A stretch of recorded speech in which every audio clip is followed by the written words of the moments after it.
People who developed film. What's the most shocking thing you saw on a customer's camera? I've got a good one. Doesn't completely fit the question, but here goes. In 6th grade, one discovered porn and had more than a few photos and videos on my phone. One day we got to do this cool project at school where we could pick any song we like and make a mini music video and also use photos if we wanted. If we had a phone, we were allowed to transfer it to the teacher's computer so she could check if the music and photos were okay to use. Well, it's my turn to start transferring photos and music. The music goes well without a hitch, but here comes a mistake. I transferred every single photo and video to the teacher's computer somehow. I remember the lump in my throat and all the blood rushing to my face when I saw what I had done. As I'm frantically deleting all the photos and videos one by one. I'm a silly goose. I know nothing about computers. The tech nerd of the class comes over to ask if I need help because I'm taking a while. I try to hide it, but it's too late. I knew he saw, but he didn't say anything. He just took the mouse and proceeded to delete everything I transferred to the computer. Then he helped me transfer the right photo to the teacher's computer. Jared, if you're reading this, I love you. Jared seems like a true bro. A friend of mine worked at Walgreens developing photos during high school. He said the best set of photos was of a child's birthday party. A few photos in the middle of the parents having sex and top-down views of a blowjob. And then the continuation of the child's birthday party. Edit. As another user pointed out below, for those too young to understand how film works, this means the sex and blowjob must have happened during the party. Edit 2. Thanks for my award. For those too young to understand how film works, this means the sex and blowjob must have happened during the party. Sounds like the kid wasn't the only one getting a present. I was told this story secondhand. A friend of mine worked in a camera shop. When staff were bringing out a developed photo set, you would call out the customer's name to come up. Well, one day two people had the same name. He groaned, called it out, and this old woman came up and asked which was hers. My friend told her to take a look and said, and if it is not hers, to take set B. She says okay, opens it up and screams. He runs over and takes a look. The first photo was of an orgy in a forest. So, was it hers? When I was like 5 or 6, I took a picture of my penis with my sister's Pikachu camera. My very first dick pic. So whoever developed that role got to look at all 151 Pokemon framing my penis. Who's that Pokemon? Question mark. Is Diglett. Not a film developer, but used to repair mobile phones, so still saw hundreds if not thousands of personal pics. Not on purpose, but just because we used to have to manually back up pictures. The most shocking was this 60-plus-year-old woman in a gangbang. She had a distinctive tattoo on her shoulder, which I noticed when she picked up the phone, and in the pics, she knew you'd see it. I worked for Walgreens for a while when film was still a thing. Child porn came through more times than you would think. Obviously you get stuff like shots of kids playing in the bathtub or in their bathing suits or whatever. That's fine. You can tell it's just for fun. CP always had these kids looking dead behind the eyes or upset. I thankfully never saw an actual assault, but just posed nude photos. But still.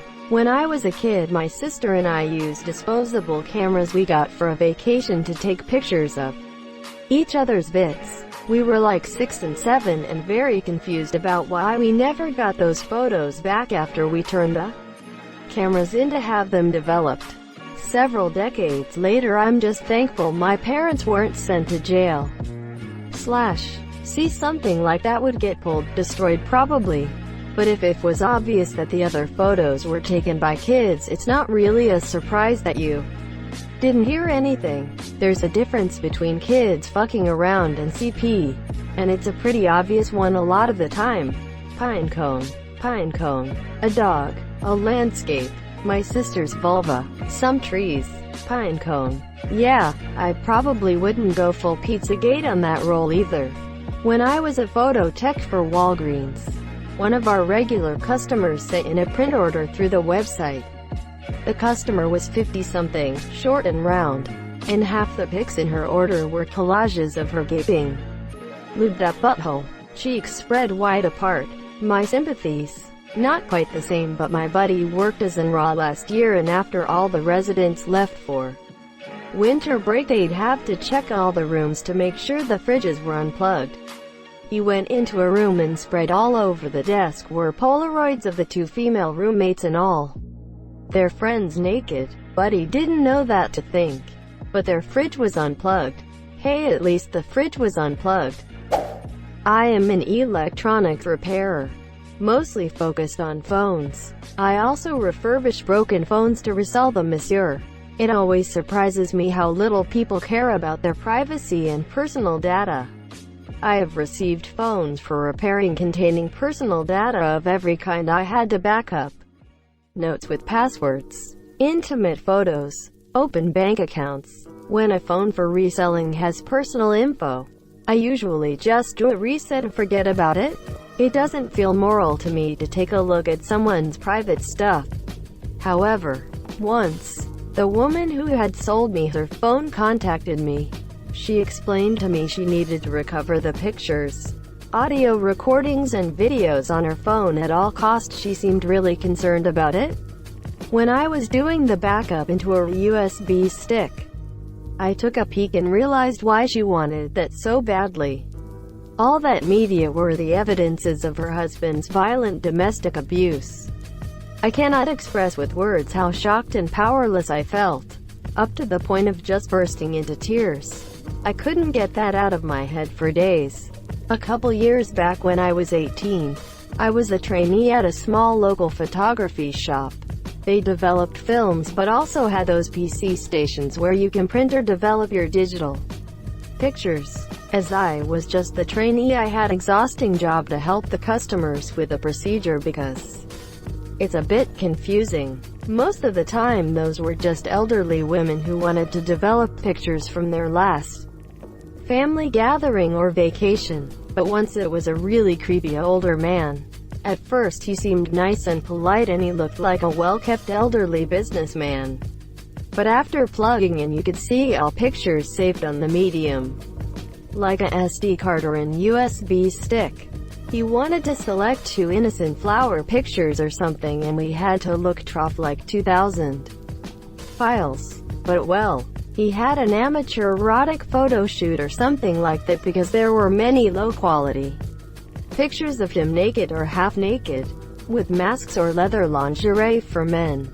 I politely stood next to him and scrolled through the pictures for him because my boss advised me to do it that way, except the customer didn't want to. But he simply watched me with a creepy smile and didn't say something. I felt so uncomfortable and insecure, and I never told my boss. I am sorry you had to go through that. He stared at you. Thank you. Yeah, I guess it was his intention to show his private parts and make someone uncomfortable. I have a baby face and look a lot younger than I actually am, which made it even more creepy. Also, the risk for him to get caught was pretty high because there were some other customers and co-workers around. But I was so shocked I didn't know how to react properly, and no one else seemed to notice. I never saw this man again. Voyeurists are horrible. They get off on you being uncomfortable and anxious but not able to make a scene. You feel violated but you weren't touched, so most people don't think it's such a big deal, so you're confused by your own feelings, which is exactly what they want. I've been doing the job for about 3 years now. As long as it's not illegal, we will develop it. Never got anything that could be considered illegal, but we get nudity somewhat often. I'd say about half of it is meh, 20% being really good on the eyes, 20% of I wish I didn't see that, and the last 10% being I really wish I didn't see that. But I'd say the most shocking thing is when a former mortician brought in 35mm slides to be scanned. And they were all crime scene and bodies on an autopsy table type photos of extremely gory things. Gunshot wounds, exposed insides, cut off heads, ECT. I couldn't get through it and passed it off to my other lab guy. It didn't bother him as much, but he couldn't stare directly at the screen either. I can't remember what the exact excuse of why he needed them digitized, but I think it was something like educational purposes for others learning to be morticians. I was still kinda new at the time, and today I wouldn't accept that order. I would tell him to go to a crime lab instead. It was honestly one of the worst experiences in my life. I can't even handle gory movies. Edit. Another fun story. One of the first negative strips I scanned, it was 2 frames long, was one of the guy's GF just spread eagle on the bed, and the next frame a raccoon eating trash out of the garbage bin.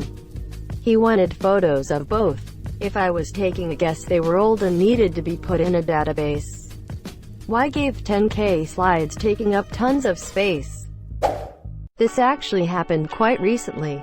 An old lady came in with her late son's camera and a dozen of discs that she wanted to check if there would be anything in them. The first couple of discs had some old albums on them. The next 6 or so were full of porn from the 90s. I didn't have the heart to tell this old lady, who was over 80 years old, that she was in possession of her late son's porn collection. She even gave me a tip for being helpful. Couple taking sexy photos. Woman in a leotard with her pussy lips hanging out. Boob shots too. Looked like they were taken in a cheap hotel. Other half of the roll was the family photos from Disney. Woman in the photo picked up the prince. Edit. Also got some cockfighting photos. But since they were south of the border, nothing we could do. Aren't they always south of the border? Technically correct is the best kind of correct, but I am still sighing at you. The worst was while I was working at a Walmart photo lab, and while reviewing images, came across those of a small kid absolutely covered in bruises. On their back, in their chest, limbs, face. It was awful. We have to escalate those through management so one of the store managers can call police. It turned out that the father had taken those photos to submit for a court case against the child's mother, who had let her boyfriend discipline. Hi monsieur, it was so heartbreaking, but I was glad at least that appropriate legal action was being taken. The only other case was only shocking the first time. We only knew him as the pool guy. He obviously constructed, installed and ground pools for a living, and would often get photos of his in-progress work as well as before and after restoration, repair work. A policy that we had to follow at the time was that we review all photos that we print. Most people, I guess, including him, were used to only the first and last dozen photos of a large order being checked. But I knew the software pretty well, and instead of looking at each photo preview individually, could view thumbnails in dozens at a time, making the review process much faster. He got banned from the store despite many warnings after I found sexually explicit photos of him and various women snuck into the middle of his pool construction photos. What's the problem with sexually explicit photos though? No harm done. When I worked in a pharmacy chain photo lab, company policy prohibited us from printing pornography. 2 or more people naked, or any number of people involved in sex acts. But I could print nudes, which were considered, by policy, a single person not currently involved in any sort of sexual activity. I could print a dick pic, as long as nobody was touching it and nobody else was in the photo. As the policy was explained during training, some areas had, probably still do, but this was like 15 years ago. Anti-pornography laws required stores that sell pornography to be certain distances from schools, or had other requirements like needing city council approval, and the store might be sued if they printed them. So they just banned them company-wide instead of worrying about creating policies for each individual store. Thank you so much for watching and have a good day.